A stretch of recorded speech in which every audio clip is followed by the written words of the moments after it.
Veszprém-Balaton Calling Podcast. Történetek rólunk, neked.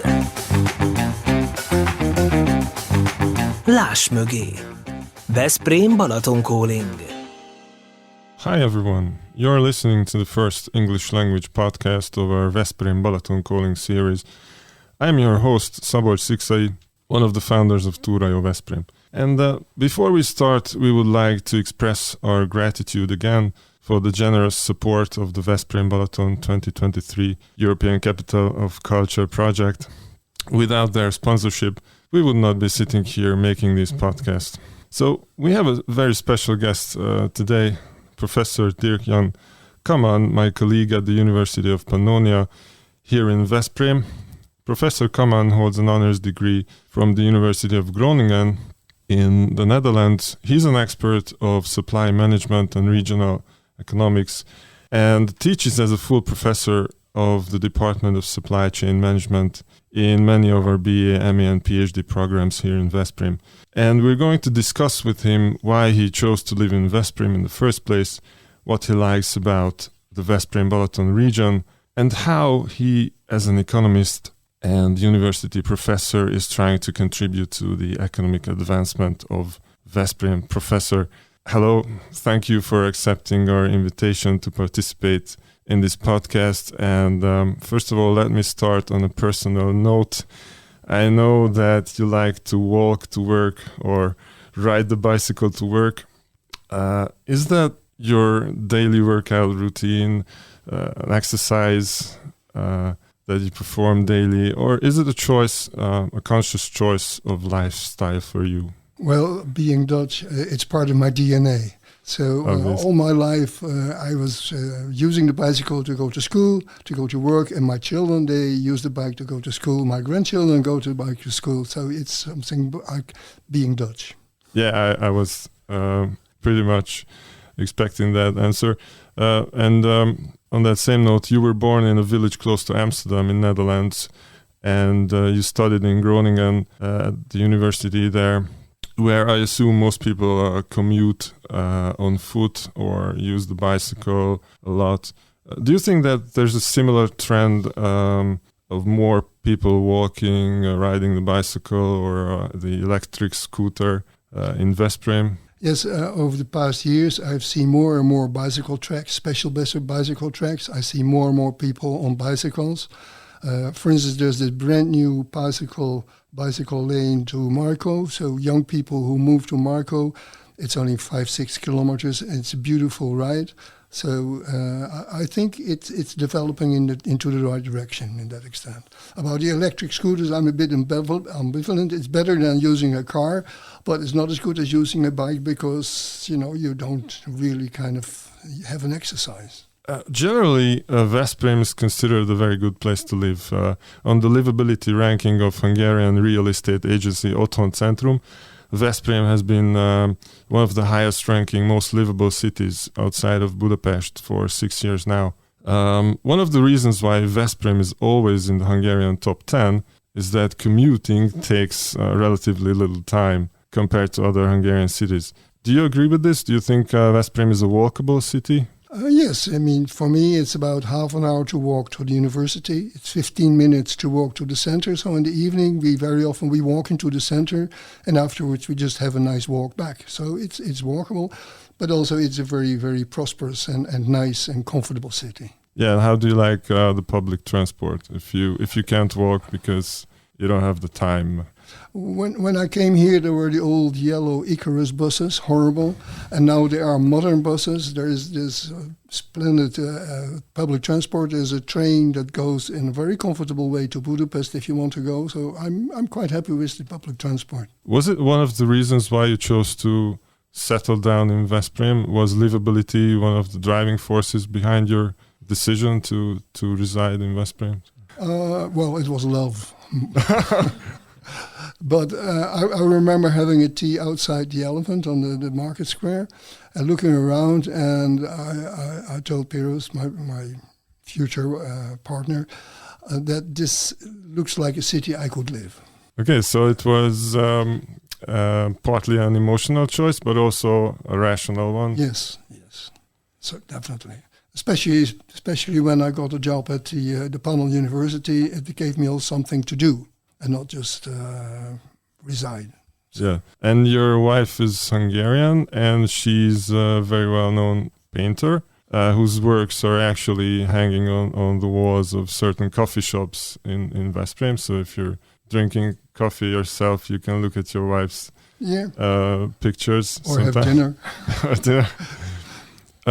Can you recall when you two made the decision to settle down in Veszprém? When was it, and under what circumstances? Well, I don't believe in relations that's called living apart together. So weekend relations, that's not a real relation. So I decided after meeting her very soon, I decided, okay, I sell my house in Holland. I moved to Hungary.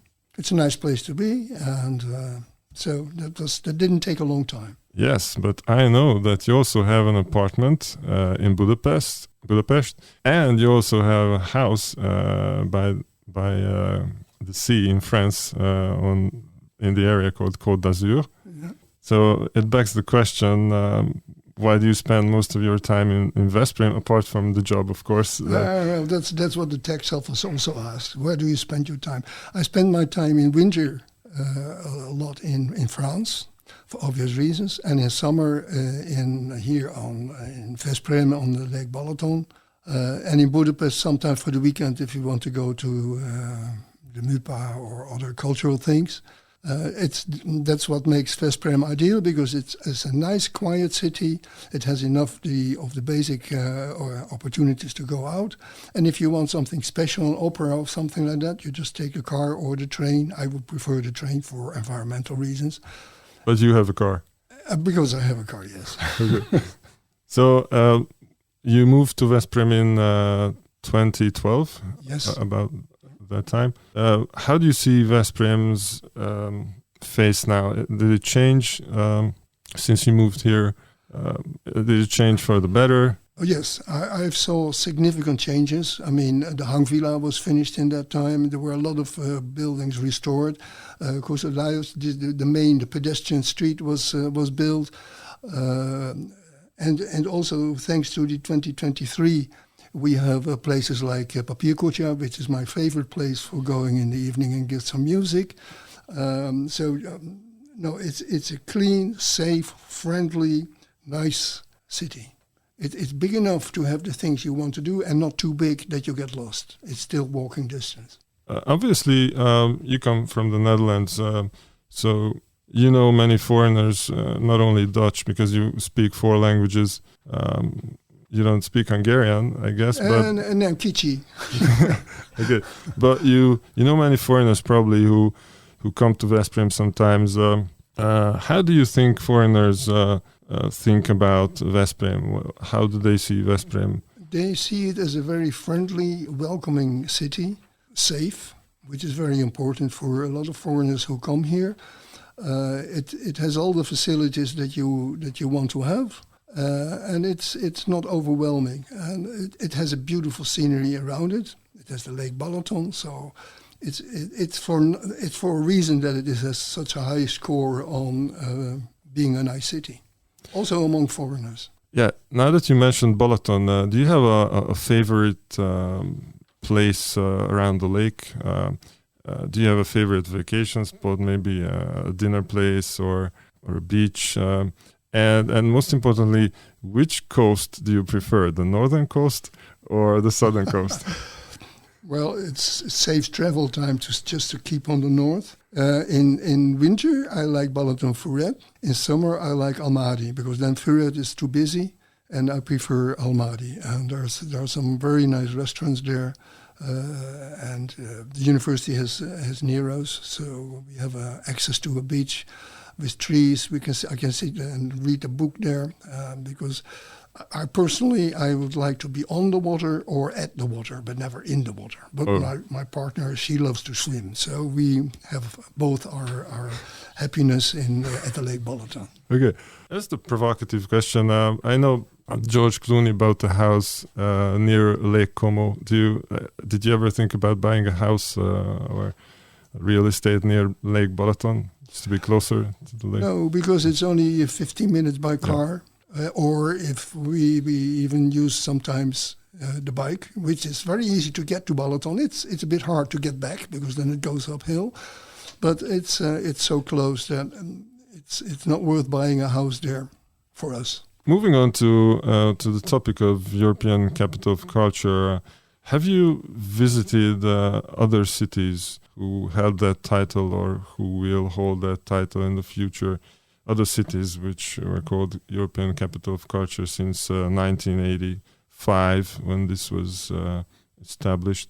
And if yes, what were your impressions? What were your experiences? And which city was your favorite? Oh, actually, I only visited one city in the Netherlands, since my sister lives there, Leeuwarden, and they had a huge impact on tourism, but only kind of a few days for spectacles, and they had these giants from France that came to perform there. They had a lot of performance, and so during the cultural events, there was a lot of tourism, but after that it fell back to the original. So we have to see what happens in Veszprém, whether that happens the same, that during the 2023 there may be a peak, but we have to see whether it will stay or whether it will kind of go back to the pre-2023 period. Do you think this period is going to have a long-lasting impact on Veszprém? What's your personal... I hope so. It also depends whether the things that they started, like papiercultuur and the vinyl and kunst, so those places where people meet and gather, whether they can manage to stay open. But if they are dependent on subsidies completely, then it will be a tough time. Okay. But we'll see. I mean, I'm not an expert in tourism, so I have to be careful to say anything. But I know that a lot of people expect these things to have a long-lasting impact. But on the other hand, why would people, when they go to Budapest, or they may go to the Balaton, and then they may for one day go to Veszprém, will they stay here? I don't know. I hope so. You're not an expert on tourism, but you are an expert of regional economics. So. Yeah. Well, that's why I said a lot of people have started these kind of things in the hope that this will attract tourism for the long term. And in many cases, it didn't. So I have to be careful in predicting long-term effects. My next question is about one of the attractions of Veszprém, being a university city. You probably know that Veszprém was one of the first Hungarian cities with a higher education institution or college. College of the Prebendary. The church already operated in as early as 1200 AD and was located in the Castle district, close to St. Michael's Cathedral. One could study the 7 free arts as well as law in this college. Unfortunately, only up to 1276, when it was burned to the ground in a raid on the castle during the power struggle for the Hungarian crown. But later, the Archbishop's College was established after the Turkish invasion of Hungary ended in 1711 to educate Catholic priests. So we can safely say that Veszprém is traditionally a university city, with the college town playing a decisive role in the local social life. Do you agree with this statement? Yes. Good. So, and we both work at the Faculty of Economics of the University of Pannonia, which only dates back to 1949, but still is a major player in the region economically, socially, and environmentally. And you teach logistics and supply chain management to foreign students studying here in Veszprém. So, like myself, you get into contact with foreigners living in Veszprém on a daily basis. How do you see the students of our university in general? Well, when I came 10 years ago, I found the Hungarian students very friendly, very polite. Their English was not too good, and if you asked them a question, they looked at you as like frightened rabbits, like, oh my God, he's going to ask me a question, what am I going to do? Because you could see that they were told, you only speak English when it's perfect, which is not the way to learn it. Now it's better. We have a lot of tourism students, and they are more kind of prepared to speak English, so it's much better. And also they see that the foreign students are increasing, especially the Chinese, North African, from everywhere. They're more assertive. So Hungarian students, at least with me, they will not raise their hand and ask questions, or especially not say that you're wrong. They will not dare to say that, even if I would be wrong. Foreign students, they don't say that I'm wrong, but at least they ask questions. So there's a big difference between the foreign students and the Hungarian students. But the Hungarian students are really very motivated. I like to teach them. So you think this pattern of a melting pot, the university is positive for the Hungarian students? I think so. I hope so. And from what I hear from the foreign students, that they are very being welcomed by the students, but also the citizen of Veszprém. They never felt any feelings of attitude of discrimination. What do you see as the major source of local value creation of the University of Pannonia? Well, what I would like, given the speech or the interview that our rector had about sustainability and kind of the bad developments of it, that we would develop into a real thought leader, that we would be coming together and really think positive and develop concepts, both in technical sense and organizational sense. How do we deal with this problem? And we could kind of get companies together and participate in something like what we would call a hydrogen valley. It's an EU initiative that we could kind of get companies together and think and share ideas how to move on. Because just sitting back and say, oh, this is all going to be bad, I think we should take a step forwards, which start with changing the mindset. And I think the university has a task there.